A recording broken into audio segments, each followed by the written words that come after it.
80க்கு முன்னாலெல்லாம் ஆடி மாதம் எந்த நல்லதும் நடக்காது தெரியல. துணி வியாபாரம்லாம் பாழா போயிடும். ஆனால் அப்புறம் என்ன பண்ணா ஆடி கழிவுன்னு விற்றான். அப்படின்னா என்ன அர்த்தம்? ஏதோ பாவமானது கம்மி விலைக்கு கொடுக்குறான்னு. சார் என்ன புதுசாரி சார், கொஞ்சம் கொஞ்சமாக ஆடி கழிவு ஆடி தள்ளுபடி ஆச்சு, ஆடி தள்ளுபடி ஆடி திருவிழாவாச்சு. இப்போ டொமாக்கான்றான். சாதாரண நாளை விட ஆடியில் தான் நிறைய விற்கிது. ஏன்? வளர்ச்சி. அந்த மாதிரி டெய்லர் கூட அப்படிதான் சார், ஒரே மாதிரி ஜாக்கெட் தச்சுருந்தாங்க, வேலைக்காவில் யோசிச்சான், புதுசு சின்ன கை வச்சான், அப்புறம் ஸ்லீவ்லெஸ் இருந்தான், அப்புறம் ஜன்னல் வச்சான், கதவு வச்சான். சார் அன்னைக்கு நம்ப மாட்டீங்க, என் சொந்தக்கார கல்யாணத்துக்கு போகிறேன். என் சொந்தக்கார பொண்ணு பட்டு புடவை பட்டு ஜாக்கெட்டு, முன்பக்கம் ஜாக்கெட்டு, பின்பக்கம் பிள்ளையாருங்க எம்ப்ராய்டரி. அந்த பிள்ளையார் நடுவுல எல்லாம் முதுகு தெரியுது வெள்ளையா, ஆனால் பிள்ளையார் நல்லா இருந்தது பார்க்க. நான் பிள்ளையார் பார்க்குற சந்தோஷத்தில் குட்டிட்டு தோப்பு போட்டு பிள்ளையார்ல டக்குன்னு முன்னால் வந்து அது என்னம்மா பிள்ளையாருங்க நல்லா இருக்கா அங்கிள், என்கிட்ட இதை விட ராஜகோபுரம் ராதாகிருஷ்ணா ராம. நான் சொன்னேன் இது எவ்வளோம்மா வேலைன்னு. 35,000 அங்கிள் தான். ஐயோ 35,000 ரூபாய்க்கு 1980 கல்யாணம் நட்டுவோம் சார். இனிது இனிது வாழ்க்கை இனிது. அன்றா இன்றா 2000க்கு முன்னாலேயா பின்னாலேயா? ஆக்சுவலாக இன்றுன்னு வச்சுப்போமே. அன்றுன்றதுங்க ஒரு பிளாக் அண்ட் ஒயிட் டிவி மாதிரி, இன்றுன்றது ஒரு கலர் டிவி. குடும்பத்தில் சரிசமமாக இருப்பது இன்று தான். அப்போதான் குடும்பத்தில் தலைவர்ன்றது கணவன் தான். அவர் தான் சொல்லுவார். அதாவது அந்த 80லாம் பார்த்தீங்கன்னா குடும்ப தலைவர் இருக்கார்ல ஹஸ்பண்டு, எங்கே போகிறோன்னு கூட சொல்ல மாட்டானுங்களாம். கிளம்பு அப்படின்னா எங்கன்னு கூட சொல்ல மாட்டாங்க, நம்ம போய் தான் பார்த்துக்கணும். அந்த மாதிரி இருந்தது. இப்போ அப்படிதான் முடியாதுங்க. கல்யாணத்துக்கு வரலையா, நான் வரலன்றா. ஏன்னா தேவைங்க இல்லைங்க, உங்கள் தங்கச்சி வரும், வீணா சண்டை வரும்.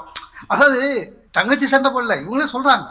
அந்த கணவன் எது சொன்னாலும் நம்பி எதிர்த்து பேச பயந்து அதெல்லாம் 80. இப்போ அப்படி இல்லை, ஃபடாஃபட் தான். உங்கள் அப்பா லூஸு, ஆமாங்க கரெக்டு அப்படின்னா ஒத்துக்கினாலேன்னு பார்த்தேன். இல்லைன்னா உனக்கு கல்யாணம் பண்ணி வச்சிருப்பாளா அப்படின்னா டக்கு நான் என்ன பண்ணேன், சி நான் சும்மா தமாசுக்கு சொன்னேன் அப்படின்னா அது அவலை, நான் சொன்னது சீரியஸ் தான்றா. ஒன்றும் பண்ண முடியாதுங்க, அப்படியே தான். ஆனால் முன்ன 80லாம் வரதட்சணை கொடுமை அதிகமாக இருந்தது பார்த்துக்கிறீங்களா? சரியா? மருமகள்கள் தற்கொலை நிறைய இருந்தது பார்த்துக்கிறீங்களா? மாமியார் கைது, இப்போல்லாம் அது கிடையாது பார்த்துக்கிறீங்களா? குறைஞ்சிடுச்சு. ஏன்? மாமியாரும் மருமகளும் புரிஞ்சுக்கின்னு ஃப்ரெண்ட்ஸ் ஆகிட்டாங்க. ரெண்டும் ஃப்ரெண்டாக இருக்குது சார் ஒவ்வொரு குடும்பத்துலேயும். ஏன்னா பொது எதிரி வேற ஆள் வச்சு செய்துங்க ரெண்டும். சார் அன்னைக்கு 2 பேரும் ஒன்றா உட்காந்து சீரியல் பார்க்குறாங்க சார். சீரியலில் ஒரு ஹீரோ வரான். இந்த மருமக மாமியார் கிட்ட சொல்லுது, இவன் ஸ்மார்ட்டாக இருக்கான் இல்லத்த அப்படின்னு. அதுக்கு மாமியார் சொல்லுது, ஆமாம்மா நமக்குன்னு வந்து வாச்சிதுங்களே அப்படின்றாங்க. எது மாமியார் மருமக கிட்ட சொல்கிறாங்க. திடீர்னு மருமக சொல்லுது, இன்னாதான் தப்பாக நினைக்காதீங்க அத்தை, உங்கள் பையன் கொஞ்சம் தத்தி தான் அப்படின்னு. அதுக்கு மாமியார் சொல்லுது, எல்லாம் உங்கள் அப்பா மாதிரியம்மா. சார் 80லாம் பார்த்தீங்கன்னா சார் நல்லா சமைக்கிற ஒய்ஃபு கிடைச்சவன் பாக்கியவான். அது போன ஜென்மத்தில் செஞ்ச புண்ணியம். சமைக்க தெரியாத ஒய்ஃபு மாட்டினான், செத்தான். அப்போல்லாம் ஹோட்டலும் கிடையாது, நம்ம இவங்க சொன்ன மாதிரி தான். இப்போ அப்படி இல்லை சார், அங்கங்கே ஹோட்டல் இருக்குது, அங்கங்கே ஹோட்டல் இருக்குது, திருப்தியாக போய் சாப்பிட்லாம். திடீர்னு என் ஒய்ஃபு கையை ஹோட்டல் போல வாங்கன்னா போனால் ஃப்ரீயாக கொடுக்குற மாதிரி அவ்வளோ கும்பலுங்க ஹோட்டலில். டோக்கன் கொடுத்து வெளில உட்கார வச்சுட்டான். என் ஒய்ஃப் அங்கே வந்து சொல்கிறா, எவ்வளோ வீட்டில் சமைக்க மாட்டா போலகுது அப்படின்றா. இவன் சமைக்கல கூட்டின்னு வந்துக்கிறா. என்ன மீதி உட்காந்துக்கிற லேடிஸை கிண்டல் பண்ணுறா. எவ்வளோ ஒரு சரி. அப்போல்லாம் 80ல் வந்து லேடிஸில் வேலைக்கு போகிறது கம்மி, ரொம்ப கம்மி இல்லை? நீங்கள் அது அந்த காலத்துலலாம் ஒரு அரசாங்க அலுவலகமோ இல்லை இப்போ கம்பெனிலேயே உள்ளே போனீங்கன்னா வெறும் ஆம்பளைங்க தான் வேலை செய்வாங்க இல்லை? லைட்டாக தூக்கம் வரும் நம்மளுக்கு போனவனுக்கு, எல்லாம் போரு மூஞ்சி. இப்போ அப்படி இல்லை, எல்லா ஆஃபீஸ்லேயும் லேடிஸ் வந்துட்டாங்க. ஆம்பளைங்களாம் பக்காவாக போகிறோம். நான்லாம் வந்து டைமுக்கு போவேன் சார். 3 வருஷம் தொடர்ந்து அட்டண்டன்ஸ் அவார்டு வாங்கியிருக்கேன், ஒரு நாள் லீவு போட்டதில்லை. இதெல்லாம் இந்த 2000க்கு அப்புறம் வர வளர்ச்சி தான் இல்லையா? இவங்க ஒரு இது காமிச்சாங்க, அப்படியே விட்டாங்க. அப்போல்லாம் வெறும் கடிதம், கம்யூனிகேஷனே வெறும் கடிதம். கடிதம் வெறும் கடிதம் நிறைய பேருக்கு படிப்பு வராது, வேற படிப்பு கொஞ்சம் கம்மியாக இருந்தது. பெருசுங்கெல்லாம் லெட்டர் கையில் வச்சுன்னு யாராவது படிக்க வந்தால் அவங்க கிட்ட கொடுப்பாங்க. அவன் வீட்டு விஷயம்லாம் தெரிஞ்சு போயிடுவான். சரியா? அதை பார்த்து 15 பைசா போஸ்ட் கார்டு பார்த்துக்கிட்டிங்கன்னா அதை எழுதுவாங்க சார். அது ராஜராஜ சோழன் காலத்தில் கல்வெட்டு எழுதுகிற மாதிரி இருக்கும். ஒரு கண்ணும் தெரியாது, மொத்த கதையும் அந்த அதுலேயே அப்பிருக்கும். இங்கு ஒழுவி ஒன்றும் புரியாது. இல்லை ஆரம்பிக்கிறது போது ஆசீர்வாதம் மட்டும் பெருசாக இருக்கும், அப்புறம் எல்லாம் சின்னதாக வரும், போரு. இப்போ அப்படி இல்லை சார், இப்போ அப்படி இல்லை. வாட்ஸ்அப் சூப்பராகிடுச்சு. நமக்கு பிறந்த நாளுக்கு யாருங்க வாழ்த்து சொல்லுவாங்க? சாதாரணமா அப்பா அம்மா ஒய்ஃபு குழந்தைங்க. இப்போ அப்படி இல்லைங்க, குட் மார்னிங்க 60 பேர் சொல்கிறான். 6 மணிக்கு அட்வைஸ் பண்ணி விடுறான் சார், எனக்கு நாளை என்பது நிச்சயம் இல்லை, இன்றே சிரித்து விடு அப்படின்றான். இந்த அட்வைஸ்லாம் யாராவது கேட்டாங்களா? இந்த பெருமாள் படத்தை 15 பேருக்கு அனுப்பு, லாபம் வரும். எவ்வளோ வழி காட்டுறான் பாருங்க சார். என் பிறந்த நாளுக்கு 100 பேர் வாழ்த்து சொல்கிறான் சார், 150 பேர் வாழ்த்து சொல்கிறான். ஃபேஸ்புக்கில் போனால் வாழ்த்து மழை தான். உங்களுக்கு கொடுக்குறதுன்னா அது கொடுக்குறதுன்னா நமக்கே ஒரு மோட்டிவேஷன் சார். ஒரு இது அதில் தப்புன்னு சொல்லவே முடியாதுல்ல. போஸ்ட் கார்டை விட இது 1000 டைம் பெட்டர் இல்லை. அப்போல்லாம் பாருங்கள், பிரச்சனை இருக்கும் சார். பிரச்சனை இருந்ததுன்னா அந்த காலத்தில் வெறும் ஜனங்க ஆறுதல் மட்டும்தான் தருவாங்க. இல்லை, வெறும் ஆறுதல். நமக்கே ஏதாவது பிரச்சனைன்னு வச்சுக்க, டேய் ராமன் பஞ்சபாண்டவர் படாத பாடா, அவங்க காட்டுக்கு போலையா, ராமர் காட்டுக்கு போலையா, அதாவது இவங்க தான் வழி அமைச்ச மாதிரி. இப்போ அப்படி இல்லை சார். இப்போ விஞ்ஞானம் வளர்ந்துருச்சு, சைக்காலஜின்றான், அதுன்றான், இதுன்றான். தற்கொலைக்கு முயன்றவர்களுக்கு அவங்கள கன்சல்டேஷன் பண்ணி கவுன்சிலிங் பண்ணி குணப்படுத்துகிறாங்க. அப்போ எவ்வளோ ஒரு முன்னேற்றம் பாருங்களேன். வாழ்க்கையில் ஓரமாக போனோன்னு கூட்டின்னு வராங்க. ஒரு காலத்தில் எல்லாம் தனித்தனி வீடாக இருந்தது. அதில் என்னங்க நம்ம வீட்டுக்குள்ளே இருப்போம், அவ்வளோதான். இப்போ அப்படி இல்லை, ஃப்ளாட் சிஸ்டம் வந்துச்சு. 1000 சொல்லுங்கள் சார், ஒரு மிகப்பெரிய ஒற்றுமைக்கான சின்னவங்க ஃப்ளாட்டெல்லாம். எதிர் வீட்டில் யார் இருக்கான்னு தெரியாது, கிறிஸ்டினு முஸ்லீமு எல்லாரும் ஒன்றா இருக்கும். ஒரு சமத்துவம் இருக்குது ஃப்ளாட்டில். எல்லாரும் அங்கிள் கூப்பிட்டு, எவ்வளோ வசதி. எங்கள் ஃப்ளாட்டெல்லாம் தீபாவளி எல்லாருக்கும் ஒரு தீபாவளி கிடையாது. எங்கள் செக்ரட்டரி என்னைக்கு தீபாவளி சொல்கிறதா அப்படி தான் கொண்டாடுவோம். ஆமாங்க, நேற்று என்ன வச்சுக்கலாம் அப்படின்னு அடங்கிடுவோம். ஏன்னா எல்லாரும் ஒன்றா வரணும், எல்லாரும் பட்டாசு வெடிக்கணும். எது எல்லாம் வேற ஜெயினாக இருந்தாலும் சரி, யாராக இருந்தாலும் சரி, அதெல்லாம் ஒரு நன்மை.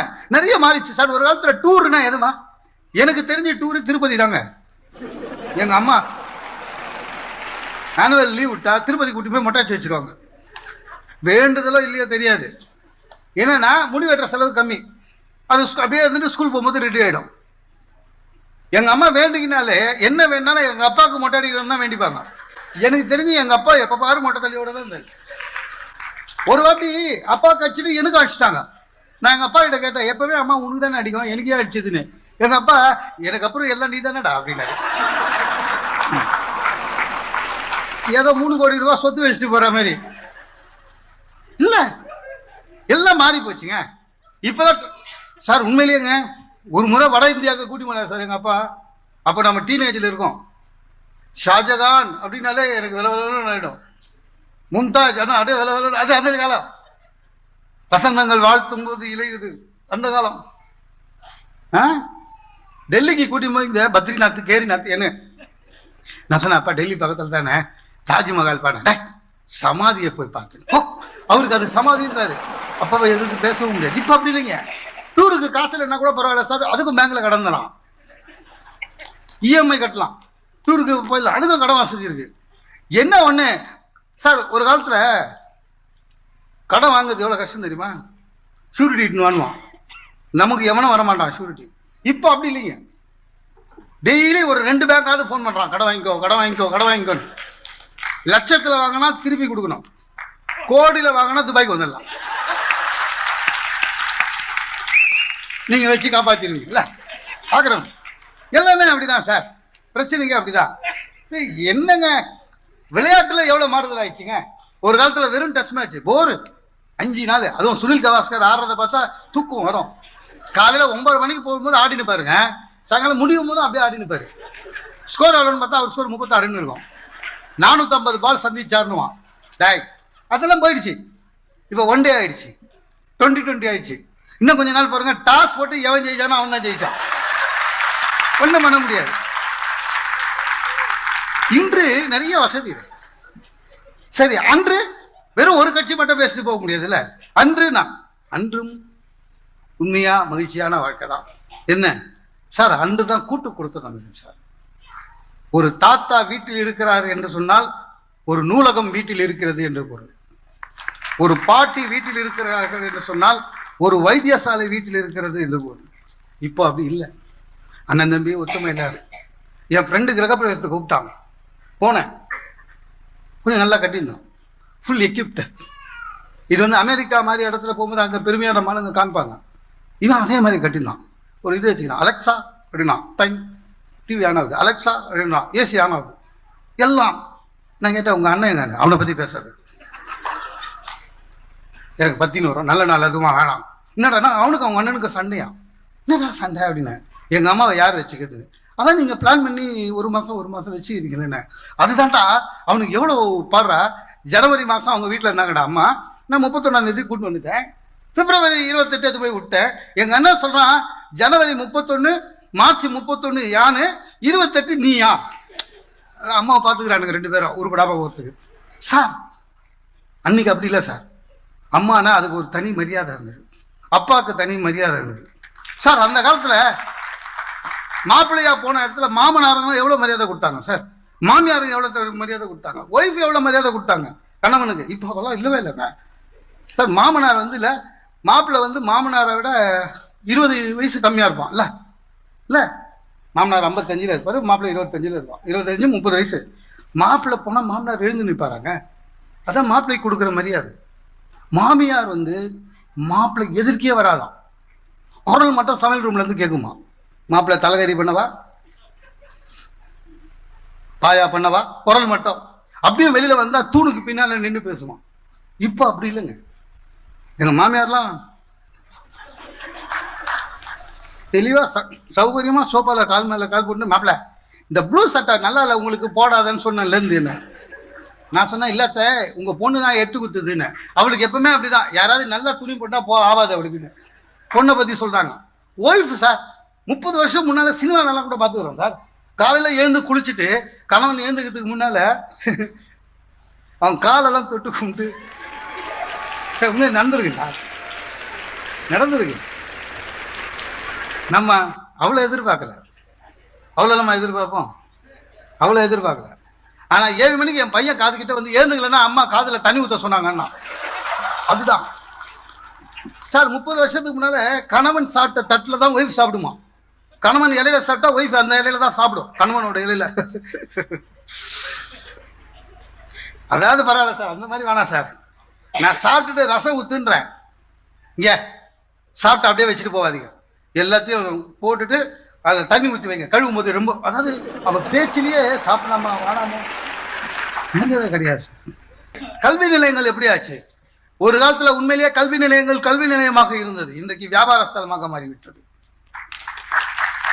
சார். ஊருக்கு ஒரு பள்ளிக்கூடம் இருந்தது சார், இப்போ தெருவுக்கு 2 பிரைவேட் ஸ்கூல், அந்த முனையில் ஒன்று இந்த முனையில் ஒன்று. அவனுங்களுக்குள்ள காம்படிஷன்.